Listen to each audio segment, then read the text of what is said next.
Good morning everyone. सो कल तो market में हरियाली हरियाली थी और जो यूएस मार्केट है वो भी सब ग्रीन में ही बंद हुए। गिफ्ट निफ्टी भी लगभग जो है अभी न्यूट्रल ही चल रहा है, बैलेंस जितना फ्लैट कल बंद हुआ था उसके आसपास ही। तो कल मार्केट में जैसे मैंने बताया सारे सेंसेक्स मान लो, निफ्टी, बैंक निफ्टी, अपना स्मॉल कैप मिड कैप सब ग्रीन में थे।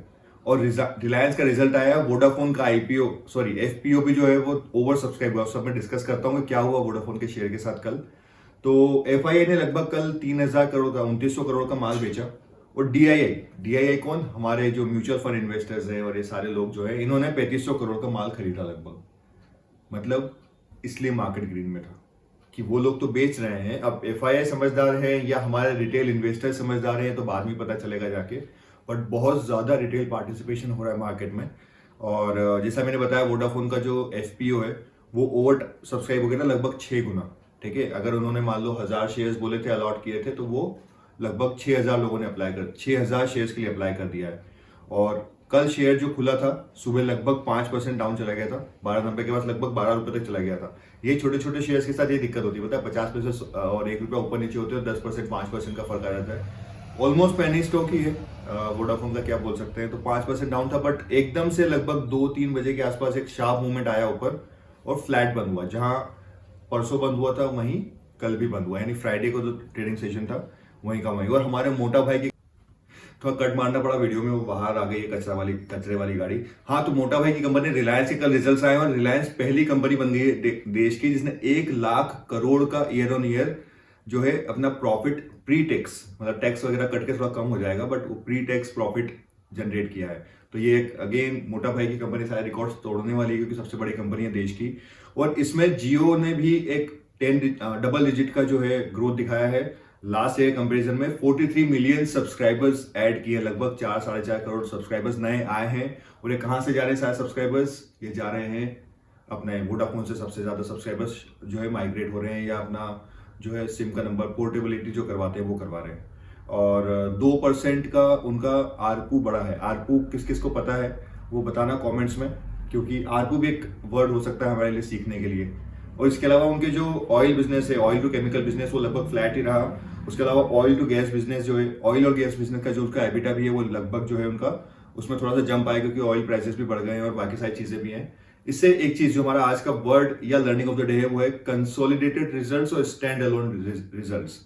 अब जैसे रिलायंस का फॉर एन एग्जांपल, ये सारे इसकी सब्सिडरीज हैं या एंटिटीज हैं, डिफरेंट डिफरेंट बिजनेस लाइंस हैं, उसकी स्ट्रीम्स हैं, कुछ भी बोल सकते हो इसको। ठीक है, यानी हर कंपनी में या तो एक कंपनी पर्टिकुलर है, for an example HDFC bank में भी डिफरेंट डिफरेंट उन्होंने कहीं इन्वेस्ट कर रखा है। बजाज हो गया, आईटीसी हो गया, आईटीसी का होटल बिजनेस है, पेपर बिजनेस है, टोबैको बिजनेस है, बट उनका लगभग 50% से ज्यादा जो रेवेन्यू आता है, जो बिजनेस आता है, वो कहां से आता है? टोबैको बिजनेस से। तो आप अगर पेपर बिजनेस के बेस पे उसका प्रॉफिट देख के आईटीसी की ग्रोथ प्रेडिक्ट कर लोगे तो वो गलत होगा। स्टैंड अलोन मतलब एक पर्टिकुलर एंटिटी का उसका क्या रिजल्ट आ रहा है, उस बेस पे हमें उसका ओवरऑल हर किसी का देखना पड़ता है, उसके बाद आप डिसीजन ले सकते हो। तो ये हो गया हमारा स्टैंड अलोन। और कंसोलिडेटेड फाइनेंशियल का मतलब, कंसोलिडेटेड मतलब सबका मिला के जो भी एक ओवरऑल, जैसे रिलायंस प्रोजेक्ट किया 1,00,000 करोड़, तो उसका अकेले रिलायंस में अलग अलग एंटिटीज का है, तो फिर आ गया है वो कचरे वाला।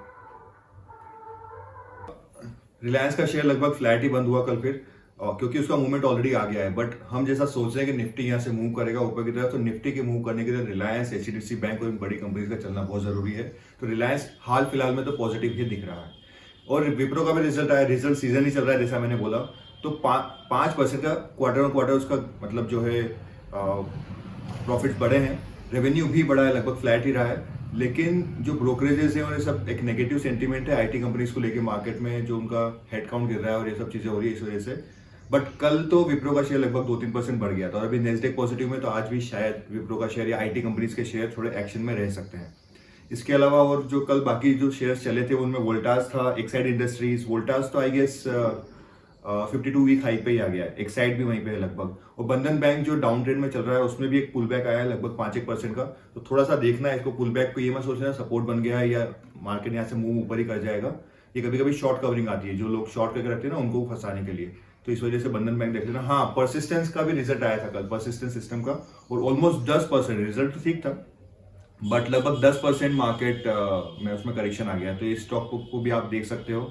बाकी तो basic Birlasoft, Coromandel, NTPC, इन कंपनीज में थोड़ा बहुत करेक्शन, मतलब बाकी सारी कंपनीज ग्रीन ही थी। और गोल्ड जो ऑल टाइम हाई पे कंटिन्यूसली चले जा रहा है, जाए जा रहा है। गोल्ड और सिल्वर में भी कल थोड़ा बेसिक सा, सिल्वर आई गेस 5% के आसपास करेक्ट हुआ। रुको एक मिनट,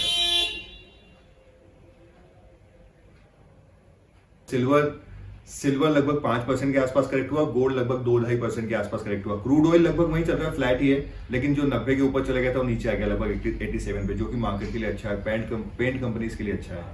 डाउ जोन्स मैंने बताया वो सब कल ग्रीन में ही बंद हुए थे। और यूएस की जो 10 ईयर यील्ड है, अरे यार रुको, मैं इसका भी अरेंजमेंट करता हूँ, थोड़ा और जल्दी करूंगा वीडियो बनाने की कोशिश। तो यूएस की 10 ईयर जो ट्रेजरी यील्ड होती है वो लगभग फ्लैट ही थी कल भी, और इंडिया की भी फ्लैट ही बंद हो रही है लगभग। के साथ में जो जैसे जैसे इंटरेस्ट रेट जब तक कम नहीं होंगे तब तक इसका भी नीचे आने का कोई बनता नहीं है। आज जो मेजर कंपनीज के रिजल्ट्स आने वाले हैं उसमें टाटा कंज्यूमर है, टाटा एलेक्सी है, आईसीआईसीआई प्रूडेंशियल है, महिंद्रा एंड महिंद्रा थी, बट उसका कोई एक अपडेट आया तो उसको एक बार चेक कर लेना।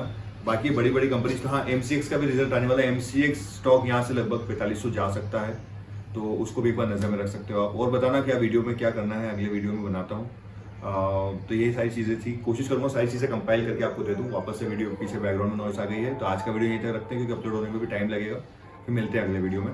कोई क्वेरीज हो तो कमेंट्स में कर देना, इस फॉर्मेट को कैसे चेंज करना वो भी बता देना। All the best.